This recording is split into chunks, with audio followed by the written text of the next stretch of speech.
Foundation model high স্কুলের online ক্লাসে সবাইকে স্বাগতম। স্টুডেন্ট, তোমরা কেমন আছো? আশা করি সবাই ভালো আছো। আজ আমরা শুরু করব ক্লাস 9 এবং 10 এর subject higher math exercise 7 lesson number 4। তাহলে চ্যাপ্টার 7 এতে আছে অসীম ধারা। শিক্ষার্থীরা, ধারা এর আগে তোমাদেরকে আমরা জেনারেল ম্যাথ চ্যাপ্টারে ধারা সম্পর্কে আলোচনা করেছি। তাহলে ধারা দুই প্রকার, একটা হলো সসীম ধারা আর একটা হলো অসীম ধারা। তা আজকে আমরা আলোচনা করব অসীম ধারা। তাহলে অসীম ধারাটা কি? অসীম ধারা হলো 1 2 3 প্লাস এরকম যদি ডট ডট দিয়ে অসীম পর্যন্ত চলে যায় সেটা হলো অসীম ধারা। আর যদি 1 প্লাস 2 প্লাস 3 আপ টু লাস্টে যদি সীমা থাকে অর্থাৎ এটাকে বলা হয় সসীম ধারা। দেখো, তাহলে এটার নাম হলো সসীম ধারা আর এটাকে আমরা বলবো অসীম ধারা। তাহলে আজকে আমরা অসীম ধারা নিয়ে আলোচনা করব। তাহলে এই অসীম ধারা আবার দুই প্রকার, একটা সমান্তর ধারা, একটা গুণোত্তর ধারা। তাহলে আজকে আমরা গুণোত্তর ধারা নিয়ে আলোচনা করব। তাহলে গুণোত্তর ধারাটা কি? গুণোত্তর ধারা হলো এ আর স্কয়ার আপ টু এরকম ভাবে চলে যাবে অসীম পর্যন্ত। তাহলে এটাকে বলা হচ্ছে অসীম ধারা। তাহলে অসীম ধারার ক্ষেত্রে প্রথম পদকে আমরা বলতেছি, প্রথম পদ এ সাধারণ অনুপাত কে আমরা আর বলি। তাহলে প্রথম পদকে যদি এ বলি আর সাধারণ অনুপাত আর, তাহলে এটার n-তম পদ হবে এ আর টু দি পাওয়ার n-1।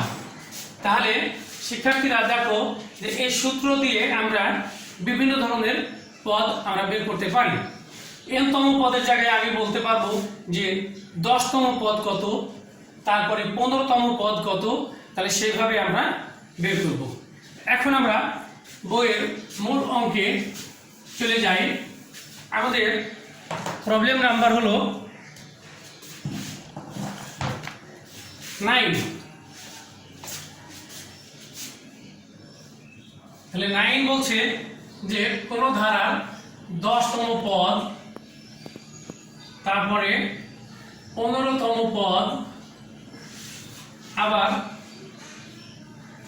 8তম পদ নির্ণয় করব। ক দিয়ে দিছে কি 2 4 6 8 10 12 এটা। শিক্ষার্থীরা এখানে দেখো এটি একটি সমান্তর ধারা। আমরা কিছুক্ষণ আগে গুণোত্তর ধারার সূত্রটি দেখিয়েছি আর এখন আমাদের সামনে এসেছে সমান্তর ধারা। তাহলে সমান্তর ধারা হলো প্রত্যেকটা পদ এদের পূর্ববর্তী পদের পার্থক্য সমান। তাহলে আমি একটু রাফ হিসাবে দেখাই দিই যে 2 অথবা মূলটা দিয়ে দেখাই a plus b plus a plus 2d, এটাকে বলা হচ্ছে সমান্তর ধারা। তাহলে এই সমান্তর ধারার ক্ষেত্রে প্রথম পদ, তোমরা সূত্রটি লিখে নিও। প্রথম পদকে আমরা বলতেছি এ আর সাধারণ অনুপাত এখানে হবে সাধারণ অন্তর, তাহলে সাধারণ অন্তর হবে ডি। অতএব n-তম পদ হলো এ প্লাস n-1 ইন্টু ডি। শিক্ষার্থীরা লক্ষ্য করো, এটা হলো সমান্তর ধারার ক্ষেত্রে। তাহলে সমান্তর ধারার ক্ষেত্রে এভাবে আমাদের সূত্রটি লিখতে হবে। তাহলে সমান্তর ধারার ক্ষেত্রে প্রথম পদকে যদি আমরা এ বলি, সাধারণ অন্তরকে ডি বলি, তাহলে n-তম পদ হবে এ প্লাস n-1 ইন্টু ডি। তাহলে এই সূত্র অনুসারে আমরা এখন কি লিখব? এর আগে লিখলাম গুণোত্তর ধারা, এখন লিখলাম সমান্তর ধারা। তাহলে শিক্ষার্থীরা এই ধারাটার ক্ষেত্রে লক্ষ্য করো যে 12 থেকে 10 বিয়োগ করলে 2, 10 থেকে 8 বিয়োগ করলে 2, আবার 8 থেকে 6 বিয়োগ করলে 2। দেখা যাচ্ছে প্রত্যেকটা পদের বিয়োগফল সমান, তাহলে এটা হবে সমান্তর ধারা। আর যদি পূর্ববর্তী পদের সাথে পরের পদ এদের ভাগ যদি সমান হয় তাহলে সেটা হবে গুণোত্তর ধারা। তাহলে আমরা এখানে লিখে নিব যে ইহা একটি সমান্তর ধারা। তাহলে প্রথম পদ a is equal to 2, সাধারণ অন্তর d is equal to 4 minus 2 is equal to 2। অতএব n তম পদ formula a plus n minus 1 into d। এখন আমরা a এবং d এর মানটা এক সূত্রের ভিতরে বসিয়ে দিব। তাহলে এর মান হলো 2 plus n minus 1 into d এর মানটা হলো 2। তাহলে 2 plus 2n minus 2, 2 কাটা গেলে কত হলো 2n। শিক্ষার্থীরা লক্ষ্য করো, তাহলে এই ধারার ক্ষেত্রে n তম পদ হলো 2n।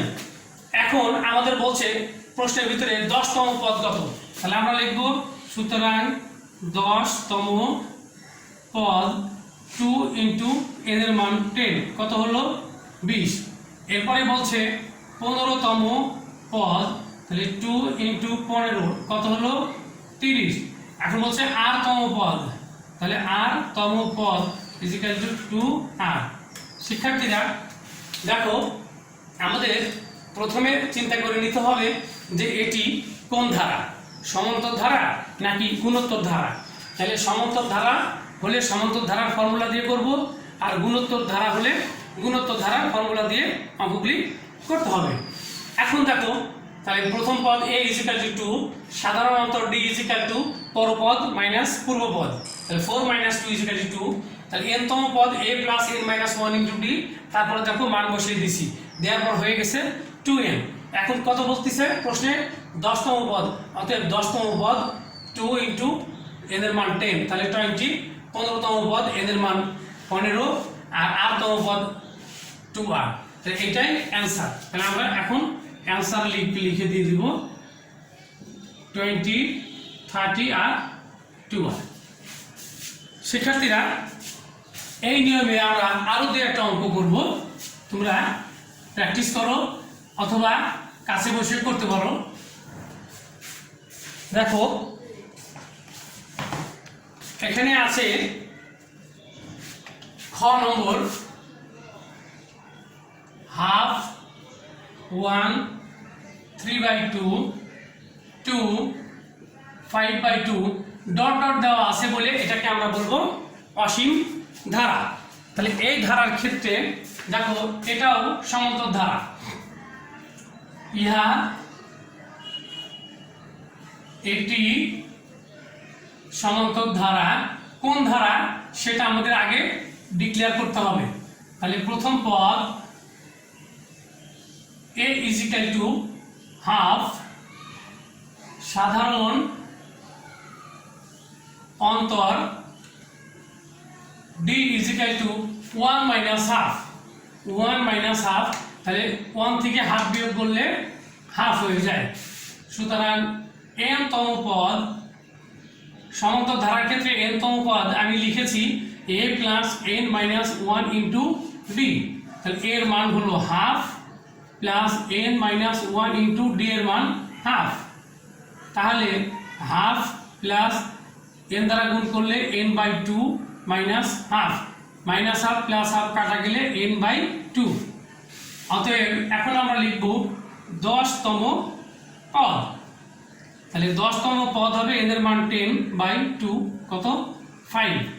এবার আসলো 15 তম পদ, তাহলে 15/2। এটাকে আমরা ভাঙাবো না যেহেতু ধারার ভিতরে এই আকারে আছে। আর r তম পদ is equal to r/2। তাহলে এই তিনটাই অ্যান্সার। অ্যান্সার কত হবে তোমরা এবার অ্যান্সারটা লিখে ফেলবে। 10তম পদ 5 আর 15তম পদ হলো 15/2 আর 8তম পদ হবে 8/2। এভাবে তোমরা সবগুলো অঙ্ক সলভ করতে পারবে। এখন আমরা আরেকটি অঙ্ক করব। তোমরা দেখো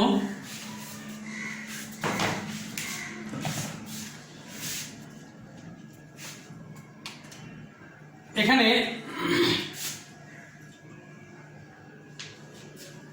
ব্যতিক্রম একটা অঙ্ক আছে গুণোত্তর ধারা সম্ভবত। দেখি 5/3 5/9 5/27 5/81 ... তাহলে এখানে দেখো যে এই অঙ্কটার ক্ষেত্রে আমরা দেখতে পাচ্ছি যে এটি একটি গুণোত্তর ধারা, কেননা একটার থেকে আরেকটা বিয়োগ করলে সেম মান আসে না, কিন্তু ভাগ করলে পরে পাওয়া যাবে। সেক্ষেত্রে আমরা লিখব যে ইহা একটি গুণোত্তর ধারা। প্রথম পদ a = 5, সাধারণ, এক্ষেত্রে আমাদের অনুপাত লিখতে হবে। তাহলে সাধারণ অনুপাত r = 5/3 ভাগ 5।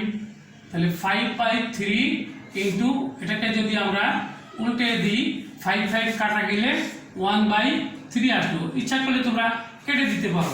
তাহলে r এর মান আসলো 1/3। সুতরাং n তম পদের ফর্মুলা a r⁻n−1। তাহলে এর মান কত? 5 আর r এর মান 1/3n−1। এটা হলো n তম পদ। তাহলে এখন আমরা লিখব, সুতরাং 10তম পদ 5 1/310−1। তাহলে এটা হবে 5 আর 1/3⁹ 10 থেকে 1 বিয়োগ করলে 9। তাহলে এটাকে আমরা লিখব 1 কে তো 1 এর পাওয়ার যদি 9 দিয়ে দিই তাহলে 1ই হবে।